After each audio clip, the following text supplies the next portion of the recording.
Hello friends. तो आज की इस वीडियो में हम करने वाले हैं सीडर। तो जैसे आप दूसरे फ्रेमवर्क में सीडर को यूज़ करते हो, वैसे ही आप CI4 में कैसे यूज़ करोगे उसको आज हम देखेंगे। तो देखने से पहले जिनको नहीं पता कि सीडर होता क्या है वो मैं एक्सप्लेन कर देता हूँ।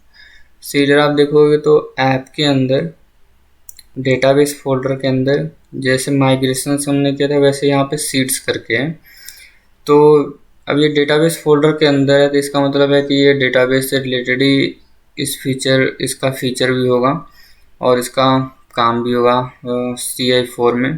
तो जो लोग लारावेल वगैरह किसी फ्रेमवर्क में सीडर यूज़ करते हैं उनको तो पता होगा कि मीन्स कि इसका यूज़ क्या होता है, बट जिसको नहीं पता उसके लिए मैं एक्सप्लेन कर रहा हूँ कि सीड्स का काम होता है कि जैसे माइग्रेशन का काम होता है कि डेटाबेस में टेबल क्रिएट करने। जैसे हमने ये माइग्रेशन से टेबल वगैरह क्रिएट किया था माइग्रेशंस की वीडियो में। तो अगर आपने माइग्रेशंस की वीडियो नहीं देखी है तो प्लीज़ देख लें कि माइग्रेशन से हम डेटाबेस में टेबल वगैरह कैसे क्रिएट करते हैं। तो सीड्स का क्या काम होता है, तो जैसे माइग्रेशन से हम टेबल क्रिएट करते हैं डेटाबेस में, तो सीड्स का काम होता है कि कुछ डेटा जो होते हैं हम चाहते हैं कि डेटाबेस में टेबल में हमारे ऑटोमेटिक ही पड़ जाएं।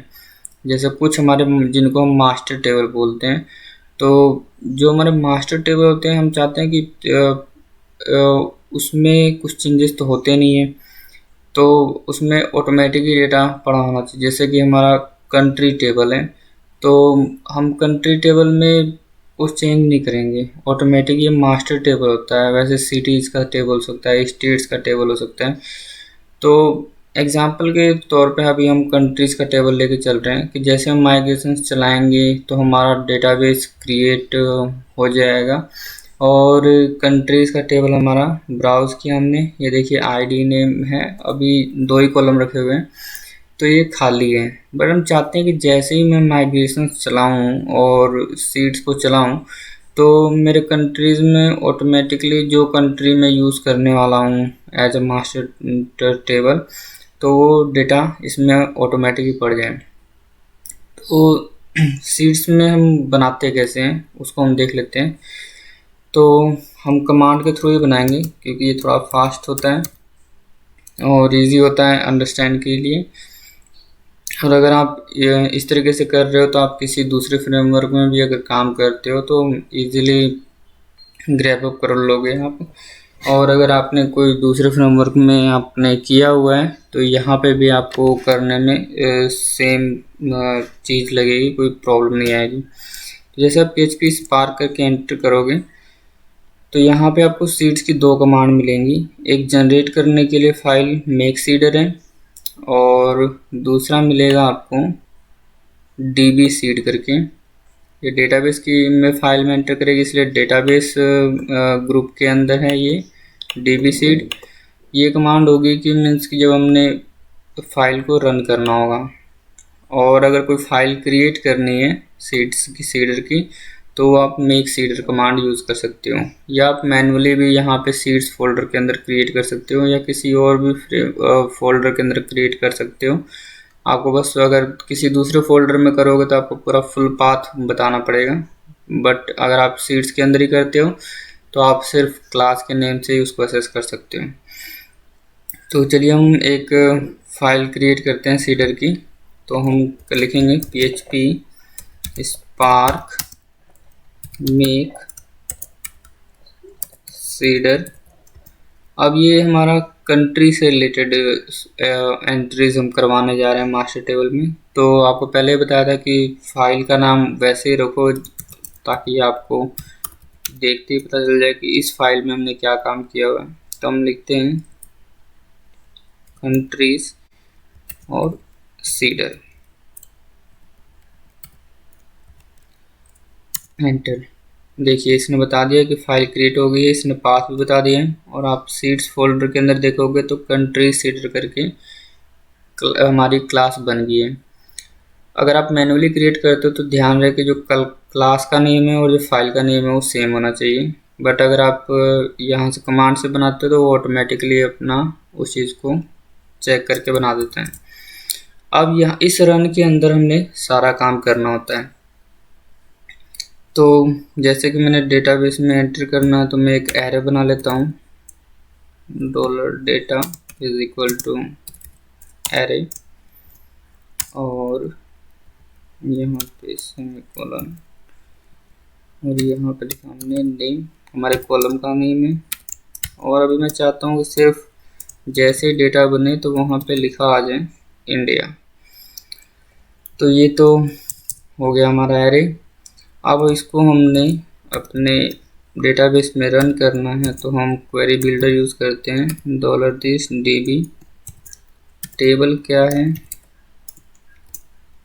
टेबल का नाम होगा हमारे कंट्रीज,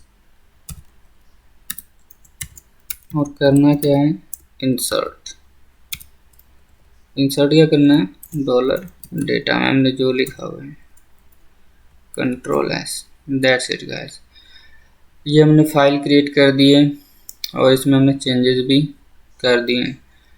अब इस फाइल को अगर हम रन करते हैं सीड से, तो सीड रन करने की कमांड होती है php spark db सीड, और जो भी आपकी फाइल का नेम है, कंट्रीज सीडर। और अगर आप एंटर करोगे तो ये देखिए इसने कहा कि सीड्स सीडेड हो गया है और रन कर दिया उसने, जो भी फाइल का पाथ है उसने बता दिया है। अगर आप ब्राउज करके यहाँ पे अगर एंटर करोगे तो आप देखो कि 1 एंट्री यहाँ पे आ गई है, 1 और इंडिया। तो इस तरीके से आप काम कर सकते हो। तो एक तो ये है, दिमाग में क्वेश्चन आता है कि अगर सिर्फ यहाँ पे अगर 10 अगर हमारी फाइल हुई, अगर हमने 10 यहाँ पे मीन्स की क्लासेस सीड की क्रिएट कर रखी हैं, तो क्या हम 10 बार ऐसे ही रन करेंगे? तो उसके लिए मीन्स की एक हम क्या करते हैं, जब भी प्रोफेशनली डेवलपमेंट करते हैं तो उसमें हम क्या करते हैं कि एक मेन सीडर की फाइल बना लेते हैं, और उस मेन सीडर की फाइल में इन सभी को हम क्या करते हैं, कॉल कर लेते हैं। तो जिससे फ़ायदा ये होता है कि हमें 10 अगर फाइल होंगी तो 10 बार हमें कमांड लिखने की ज़रूरत नहीं रहेगी। हम सिर्फ एक ही फाइल को कॉल करेंगे और वो सारी फाइल मीन्स की इन सबको कॉल कर लेगी। तो वो हम बनाते कैसे हैं वो देख लें। तुमने लिखा दो कमांड को मेक सीडर, तो हम इसको कर देते हैं, ये है हमारी मेन सीडर की फाइल, एंटर। देखिए मेन सीडर हमारा बन गया, एंटर यहाँ पे। तो यहाँ पे एक कॉल फंक्शन होता है, तो आप यूज़ करें $this कॉल। अब कॉल किसको करना है, तो अगर आपकी फाइल अगर सीड्स फोल्डर के अंदर ही है तो आप सिंपली क्या करो, कंट्री सीडर को आपने यहाँ पे कॉल कर लेना है, क्योंकि हमारी क्लास का नेम और फाइल का नेम सेम है। तो अब यहाँ पे कॉल करोगे तो ये चीज़ रन होगी।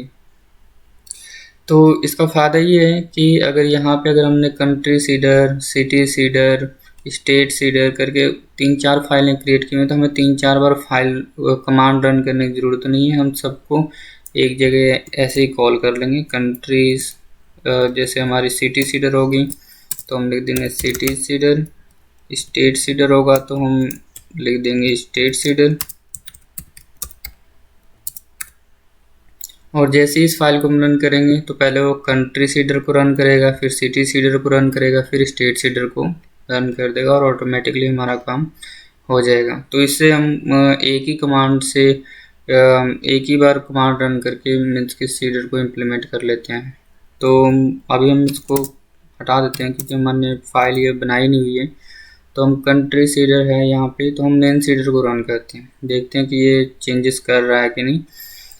तो कमांड वही है हमारी, php spark db सीड और मेन सीडर, एंटर। देखिए इसने बताया कि इसने पहले सबसे पहले कंट्री सीडर रन किया है, फिर मेन सीडर। मेन सीडर को रन करने के लिए हमने बोला है, तो मेन सीडर के अंदर क्या है, कंट्री सीडर। तो पहले कंट्री सीडर रन हुआ, फिर हमारा मेन सीडर रन हुआ है। तो अगर इसमें अगर आपके बहुत सारी फाइल्स हैं तो आप डायरेक्ट कॉल करके इसको कर सकते हो। और अगर आप ब्राउज पे देखोगे तो यहाँ पे इंडिया 2 बार बन गया होगा, क्योंकि एक पहले से बना हुआ था, एक अभी हमने और बना दिया। अगर मैं इसी फाइल को अगर 2 बार कॉल कर दूं,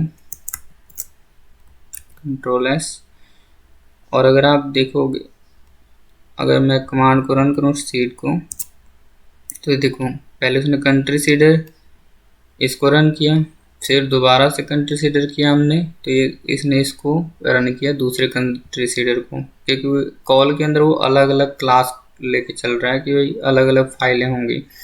तो हमने अभी एक ही फाइल को 2 बार कॉल किया है, इसलिए 2 बार एक ही फाइल हुई है और मेन सीडर हमारा कॉल हुआ है। और यहाँ पे आप देखें ब्राउज करके, तो यहाँ पे 2 बार, पहली बार वाली फाइल से और फिर दूसरी बार फाइल से हमारा इंडिया क्रिएट हो रहा है। तो दैट्स इट गाइस। तो इस तरीके से आप सीड्स को यूज़ करके ऑटोमेटिक अपने डेटाबेस में डेटा को एंटर कर देते हो।